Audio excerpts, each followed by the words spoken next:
Dhe për të gjithave, ajo përkom me një periudhë historike që para që kanë hyrë në ekonomi për të bërkulla, janë përdorur sigurisht dhe për të blerë influencë politike.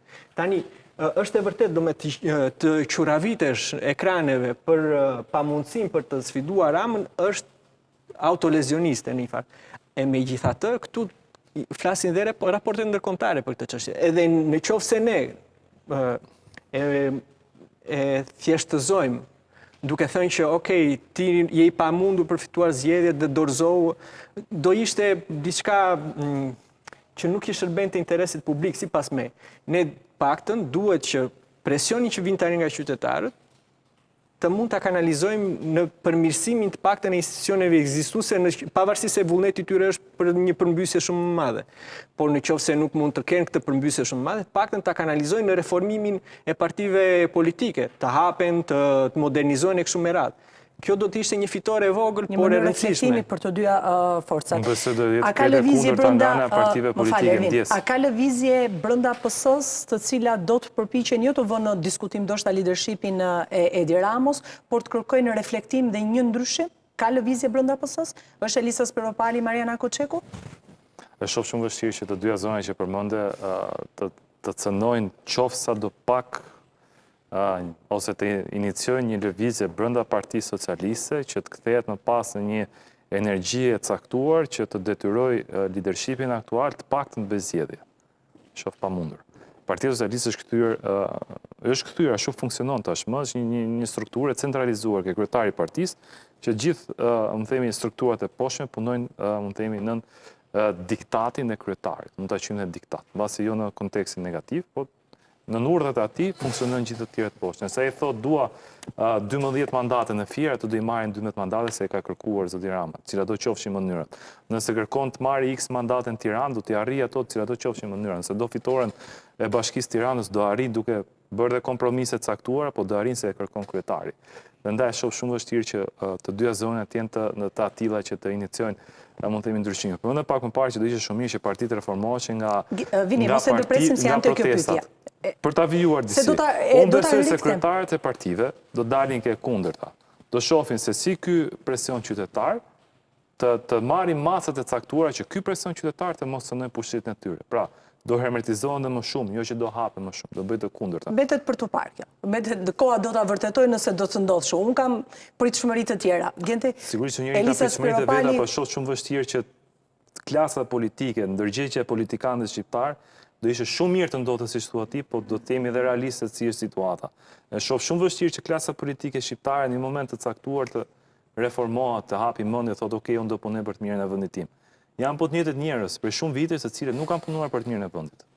Në të dyja anët. Elisa Speropali, Mariana Koçeku, mund të shkaktojnë një lëvizje brenda në Partinë Socialiste?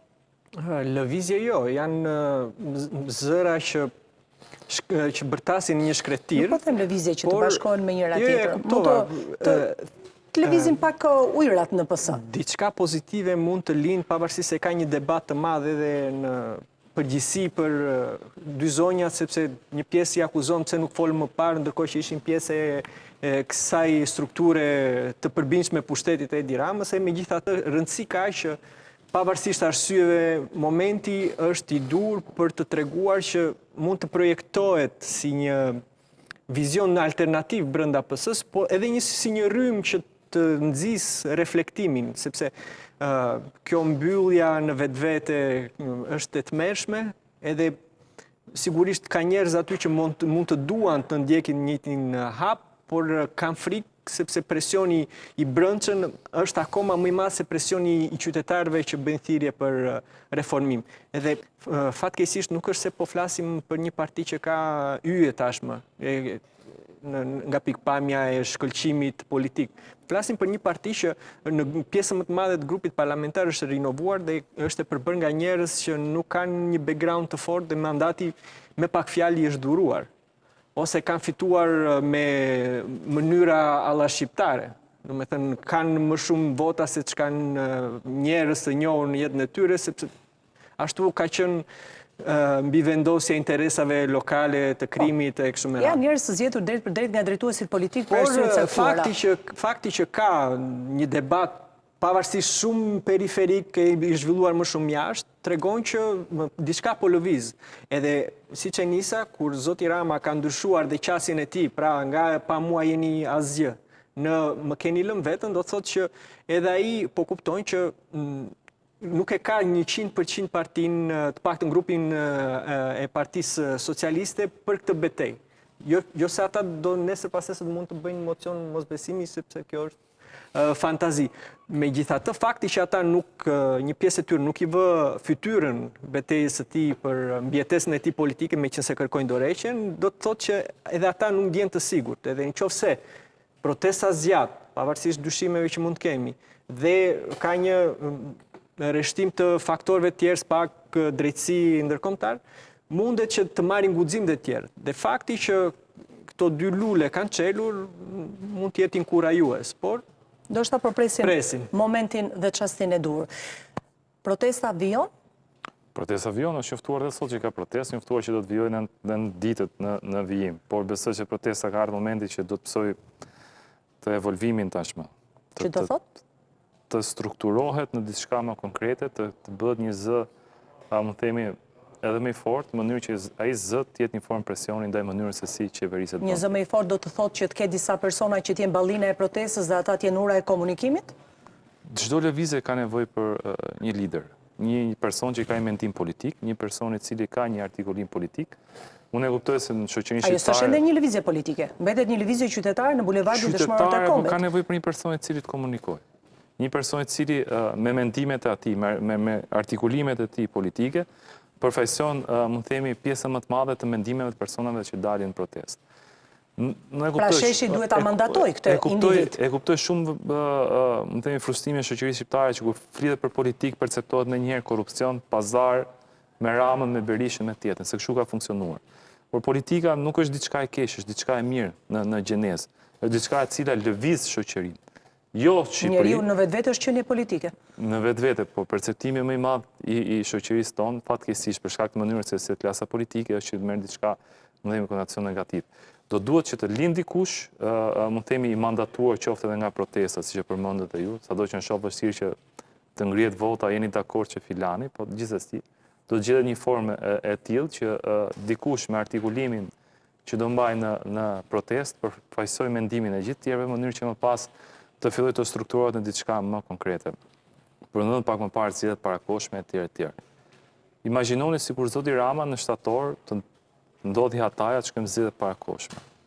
Kush do garojnë zgjedhje? Kto që janë shesh nuk përfaqësojnë nuk krijojnë dot as parti politike, nuk kanë kohë për ta krijuar parti. Sepse ka disa fate që ligji përcakton se si ngrihet një parti. Ata mund të futen me një nga 200 partitë që janë të regjistruara në KQZ, mund të zgjedhin njëri që i kanë mbështetur në protestë dhe mund të futen në zgjedhje. Ka shumë rrugë për të futur në zgjedhje, nuk është vetëm thjesht të mbledhësh firma. Nuk besoj se pjesa më e madhe e qytetarëve që kanë dalë aty, kanë dalë si mbështetës të një prej fraksioneve politike të cilat një prej partive opozitare të cilat kanë dalë në shesh. Janë 200 ose nuk e di sa parti të cilat janë të regjistruara në gjykatë dhe janë ende ekzistente. U provua diçka e tillë që dikush huazoi një logo partie në zgjedhjet e shkuara. Nuk është problemi për të gjetur rrugët. Rrugët janë. Njerëzit duan diçka tre, nuk duan diçka ekzistuese. Gjendi me ballin, pa ballin, me leadership, pa leadership, protesta. Unë mendoj që nuk ka ardhur akoma koha e leadershipit, duhet sipas meje të veprojnë në mënyrë horizontale edhe për një periudhë shumë të gjatë kohore, derisa të kenë një siguri që qytetarët mbështesin në mënyrë të vazhdueshme protestën. Pastaj Po rezulton e kundërta këto ditë, pa mbështesën më pak. Unë mendoj që ka disa arsye, edhe gabime të bërë aty për shkak të mënyrës se si është menaxhuar, megjithatë nga përvoja ne dim, sepse ne e frekuentojmë atë shesh. E shtuna gjithmonë ka qenë protesta madhështore, ajo që ka treguar që realisht numrat janë. Shumica dërmues